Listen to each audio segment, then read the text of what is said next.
Pelo antigo mosteiro de São Bento, a então estagiária Tailine Albuquerque, de 21 anos, acompanhava um visitante do Museu de Arte Sacra de Santos, mas, no litoral paulista, por 2 horas, o conduziu pelos corredores de quase 400 anos, cuja arquitetura e acervo são tombados pelo Instituto do Patrimônio Histórico e Artístico Nacional, IPAN.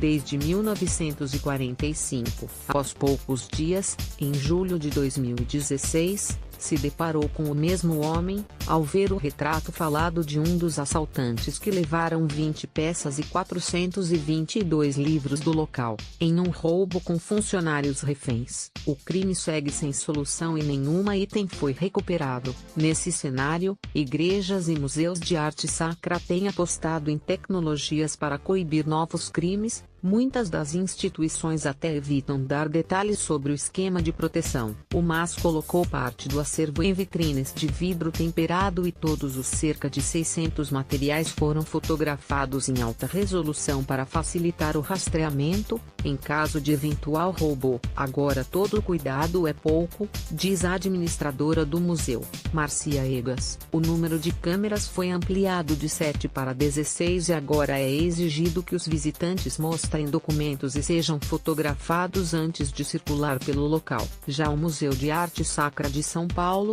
embora afirme não ter tido casos recentes, investiu em mais câmeras, que chegam a 100, na criação de um espaço de monitoramento blindado e na instalação de alarmes nas vitrines de exibição. Para isso, cortou seguranças.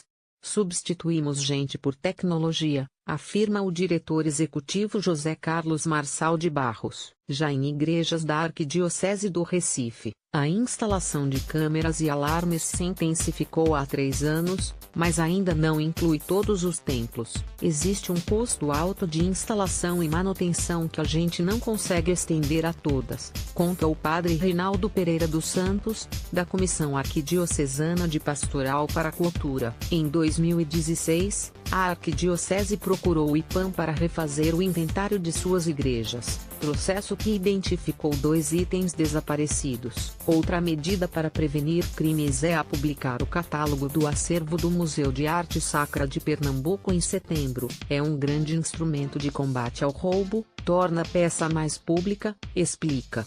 Desafioso cenário de roubos de bens culturais é considerado extremamente grave pelo próprio governo federal. Tens todos os dias acontecendo, em menor escala, furtos, roubos e desaparecimentos de obras de arte, de bens culturais, país afora, disse ao jornal O Estado de S. Paulo o ministro da Cultura, Sérgio Sá Leitão. A pasta prepara uma série de medidas para conter o tráfico desses itens no país. E a arte sacra é a mais vulnerável. Dentre as medidas prometidas estão a elaboração de uma política nacional de combate ao tráfico e a criação de uma coordenação com o mesmo foco dentro da nova Secretaria dos Direito Autoral e da Propriedade Intelectual, que deve ser oficializada em breve. Estamos de fato muito atrasados. É um meia-culpa que precisamos todos fazer, diz Leitão. Outra medida cogitada é fazer um levantamento nacional de casos de roubos e furtos de bens culturais, o que não é feito hoje. A ideia é ter um site para reunir informações sobre pirataria e divulgar o banco de dados de itens desaparecidos. Um dos poucos registros nacionais do tipo é o Banco de Dados de Bens Culturais Procurados, mantido pelo IPAM, que o próprio órgão admite não atualizar desde 2015, quando detinha 1.644 objetos. A inclusão ocorre só após notificação e abrange patrimônio nacional, estadual e municipal.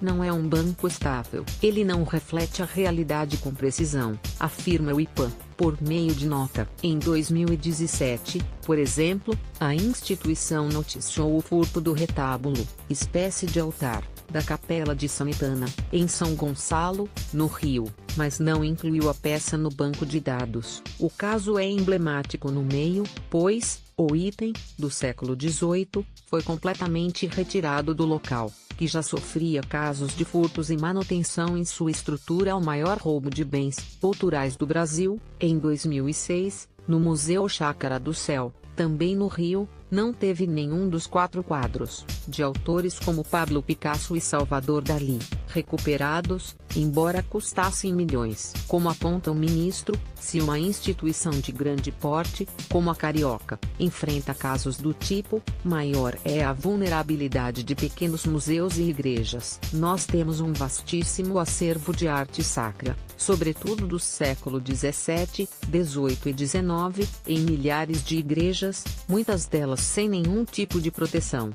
Resgatei em Minas, uma série de furtos de peças sacras levou o Ministério Público Estadual a criar uma coordenadoria das Promotorias de Justiça de Defesa do Patrimônio Cultural e Turístico, em 2005. A metodologia é diferente, pois adota-se um trabalho bem especializado, que exige conhecimentos não apenas no campo do direito como também da história, arqueologia, arquitetura etc., coordenado e razoavelmente uniformizado na defesa do patrimônio cultural, explica a promotora Gisele Ribeiro de Oliveira, que comanda a coordenadoria. A coordenadoria também mantém um banco de dados de bens desaparecidos, que é alimentado com base em informações de polícias e de proprietários de bens, o que inclui arquidioceses, por exemplo. Cerca de 730 itens estão no sistema.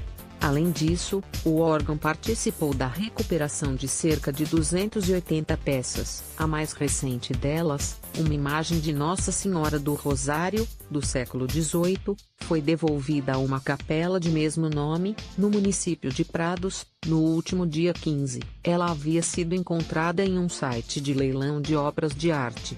As informações são do jornal O Estado.